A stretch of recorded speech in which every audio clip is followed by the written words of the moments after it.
InControl letting his minerals get a little bit high, sitting about 600, but there he goes throwing down this expansion. Looks like that attack from InControl is going to be pushed back there from LZ. Two Void Rays doing a little bit of harassment, but they're not actually charged up, so those Marines can quickly take care of them. His stem has finished right now, but he doesn't really have to use it. This is nice play from InControl, doing some harassment and then getting his expansion up. It's exactly what we just saw from LZGamer. I can't believe LZGamer is doing this well. This is so hard to do. I cannot tell you how hard it is to have not died to this without stem, but again, the expansion timing so ballsy, yet the absolute earliest time he could have taken it. Amazing, amazing read by LZGamer. Looks like a robotics facility has come down for InControl, so he's going to be doing a little bit of a different tech path there, not going to be using that Stargate anymore. One thing that I would like to see from InControl is yesterday we did see Sock using Phoenixes. He only had two Phoenixes in that game, but two Phoenixes make all the difference when you're going for a heavy Stalker composition because you can simply lift those Marauders and a nice focus down from those Void Rays, going ahead and sniping that mule. And LZGamer having to be very, very careful with these Marines. He might even want to lift off a barracks and float up here to be able to spot against these Void Rays. No engineering bay going down. It looks like a factory. LZGamer wants to be aggressive, doesn't want to play any sort of defensive turret building game. He wants to get that starport up fast and do a big counter push. LZGamer pretty much only making Marines, and is that combat shield? Yes, it is very, very close to completion. So InControl is going to be in a very tough spot. Like you said, he is getting that robotics facility, but is he getting Robo Bay? Looks like InControl is doing so much harassment that he actually forgot to transfer over some drones. Here he goes actually now, a little bit late. That expansion has been up for quite some time, not building any units from it or any probes from it right now, and he's continuing to harass with these Void Rays. Oh, and this is so brilliant by LZGamer. He is now throwing down a bunch of tech labs, and here come a ton of Stalkers, but LZGamer is going to be able to clean this up if he just stems. There's the huge stem, annihilating all those units, doing so much damage. Yeah, this is going to be great for LZGamer. He's trying to snipe those Void Rays, trying to finish them all down. There goes the second one down, and he's going to be able to push that attack out of InControl, saying, get out of my base. God, get out of my base. Oh my God, that is so much damage that was done right there by LZGamer. Giant blunder. I cannot believe InControl lost those two Void Rays. Honestly, in that attack, if he lost all the Stalkers but kept the two Void Rays alive, I think he would have been okay, but it appears he thought they were up on the high ground, but they were not. So LZGamer picked them off and now has a gigantic lead. I mean, look at the unit counting station. 2 Stalkers for InControl. That's it. Yeah, we do have wow, a nice scan there from LZGamer. I was just about to say that he has no idea that Colossus is coming out on the field, but that scan now is in the base of InControl, so he knows exactly what's coming. He's about to see this small army of InControl with only 4 Stalkers. He might actually be making a push right now, as he does have quite a few units and a handful of Marauders thrown in. That mix is going to be quite strong against Marauders. That is amazing, amazing crisis management by LZGamer. I'd like to say one more time, that is so hard to do what LZGamer did, to not die to that Void Ray harassment and to play so well. Look at LZGamer playing so smart, getting 2 starports and 2 reactors set up with that factory, so we can just begin getting way more Vikings than is really necessary, because honestly, once this Colossus falls, it's an entire Marine Marauder army against 5 Stalkers. Yeah, he did go ahead and land that starport onto the reactor, so we are going to be seeing Vikings coming out onto the field, and looooks like LZGamer is going to go ahead and push without them, thinking that he can take out that Colossus. Oh, a nice scan there onto the high ground, revealing that Colossus, trying to snipe it. He's going to have great control here, though, as that Colossus will completely destroy those Marines. I know you need to have amazing control right here for InControl to be able to do this. No, he picks off the Nexus, and it looks like he's going to try to sprint off and take out this Colossus, but my God, InControl has great Colossus control. That is so good that he was able to keep that alive. Second Colossus out right now. Doesn't even have range upgrade on the Colossus. So risky to be able to pull in those Colossi and back out again, but the real issue is that LZGamer is now making way more Vikings than the Colossi can deal with. Yeah. The nice thing about that push, I mean, a lot of people look at that is that LZ lost that fight and pulled back, but he took down that expansion of his opponent, and that's so huge in this game. He didn't lose too many units. He can fall back now, wait for those Vikings to go ahead and come out, as well as Medivacs. Looks like he is going to be producing 4 Vikings right now and continuing to macro Marauders out of all of those racks.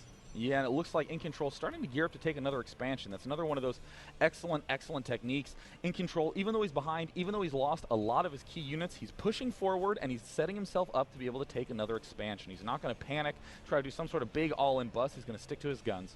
Yeah, it looks like he is going to be pulling back right now. LZGamer is continuing to macro quite the force up. 4 Vikings out now on the map, 4 more in production. He does have an SCV at the 12 o'clock base. Looks like he might be taking another expansion soon. InControl in the same thought process. He's going to be taking out this high yield destructible rocks. So if when he wants to, when the best opportune time does present itself, he's going to be throwing down a Nexus right there. This is just so smart by InControl. You know, if you are behind in a game, it's not the time to begin playing it safe, to start playing very, very cautious, unless you are way better than your opponent. So InControl already gearing up to take another base, and it looks like the huge conflict is about to happen in the center of the map. So many Vikings out right now. 8 Vikings for LZGamer, but there are a lot of Stalkers. These Colossi need to do a ton of damage before they end up falling, but look at the target firing. Oh my god, the Colossi are going to be able to do a lot of damage before they end up falling down, but there the Marauders are the key unit that just cleans it up, and there is no more army for InControl. Yeah, LZGamer definitely getting the better concave there, allowing all of his units to actually hit those Stalkers. We're trying to file through the ranks. They were kind of single file behind each other, not able to all attack, and LZGamer in a great position right now, using those Vikings to go ahead and scout the high ground position, seeing no units. Wow. InControl does see those forces. GG. We are tied up 1-1. I mean, that is a great example of why LZGamer was the red player that game, why he was the higher seeded player. That was so hard to hold off Void Rays and pushing at the front without Stim, but he did it. And LZGamer lost game 1, and the positions were close. The Void Ray was even more intense. You have to be clutch in that situation, and clutch he was. Yeah, that's one of those things when we talk about LAN experience. It's being able to come back from a loss like that in game 1 and just play your game, not doing anything crazy. Don't let your opponent kind of tell you how to play your game or make you play your game a different way. Just play the way that you know how to play. And look at InControl. Looks like he's thinking a little bit about that last game, trying to decide what map he wants to play. Again, we cannot have any repeat. And oh, Zelnaga Caverns. That is a very interesting choice for a Protoss versus Terran. There are so many attack paths on this map. Your expansion is wide out, spread open. I don't actually know who this would favor. I thought that Lost Temple would favor InControl a little bit more, but you know, we saw LZGamer prove all of us wrong there. And by all of us, I mean me. But on Zelnaga Caverns, I think LZGamer is going to have a lot of space to micro around, but InControl also has a lot of these counter-attack paths that can be obnoxious for Terran to deal with. Yeah, this is one of those maps, we talked about this earlier yesterday, where that natural expansion is quite hard to take because there are so many entrances into it. You have 2 open gateways there north if you're at the lower position, and south if you're at the top position, and then you have this kind of back entrance hidden by brush there. So if you can't sneak in units right there, or even put a pylon down if you're the Protoss player like InControl, it's so good to be able to go ahead and sneak things in there. And we are going to get started here, all tied up, game 3, both players fighting for their life in this tournament. This is the biggest game right now of the tournament for both these players. Just such high caliber play. God, InControl in the bottom left as the blue Protoss. I wasn't going, oh God, because he spawned bottom left. It's just because InControl's really, really, really good. InControl in the bottom left as the blue Protoss. Technically, he is the underdog. That is, he is the lower seeded player, but just playing absolutely marvelously. LZGamer in the top right as the red Terran. Now, I want to see if LZGamer or InControl do anything fishy or anything kind of quote-unquote cheesy. I hate using that word, or any proxy pylons, any early Reaper harassment. We'll have to see what they decide to do here. Looks like nothing too crazy right now coming out of LZ, and Pylon probably going to be coming here for InControl and not seeing anything too crazy right now. And of course I wanted to point out that on Metalopolis there's a frowny face in the middle, but if we look here, the Zelnaga watchtowers and the gold expansions actually make a happy face with a little bit of a mohawk and an extremely large nose. In other words, it is a portrait of myself. So InControl just continuing to build these pylons very close to his nexus. Doesn't want to have too many outlying buildings because early Reaper, early Marauder pressure can always kill off outlying pylons. It looks like that rack, or the supply depot is going to be finishing there from LZGamer, so we're not going to be seeing, where is he going with this SCV? He's probably going to be scouting for any proxy pylons right there. Proxied.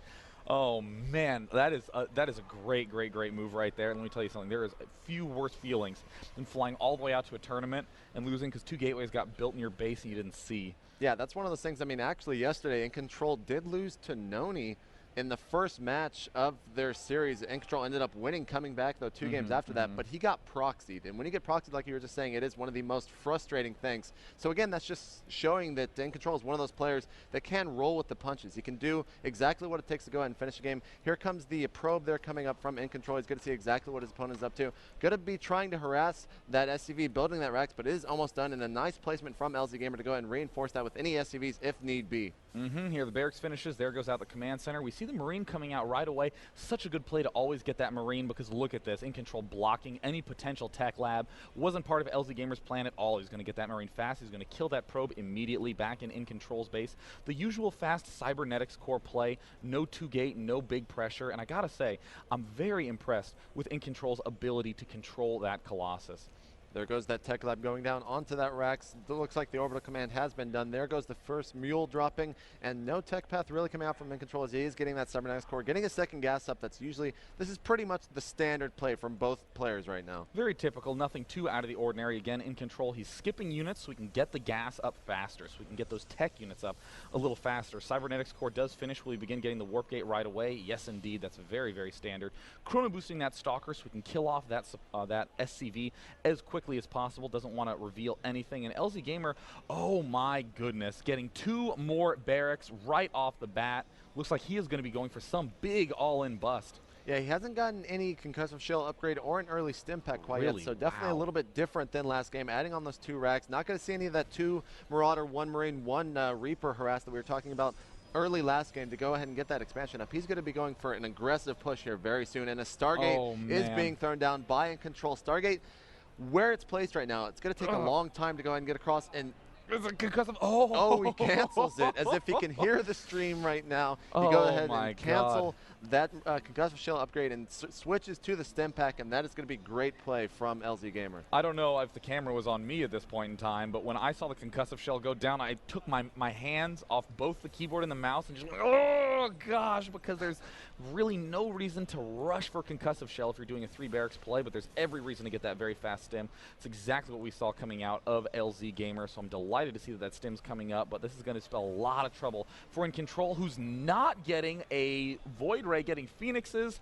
Woo, we have ourselves a very cool game incoming. It looks like InControl definitely feeling the same way that Void Rays just are too slow on this map to go ahead and do any harass. So Phoenixes are quite fast. He's going to use that to go ahead and scout his opponent as well as lift up Marauders later on in the game. I do like this choice to go ahead and get 1 Reaper out from LZGamer, just using it to scout. He's also going to be using it later on in the game if it does survive this harass. He's going to be sniping that probe. Again, this is the power of 1 Reaper on the map. You can snipe any scouting probes, and then you have complete control of where you want to scout. You can do exactly what you want with that Reaper, and a scan reveals the Phoenix. And the Phoenix saying,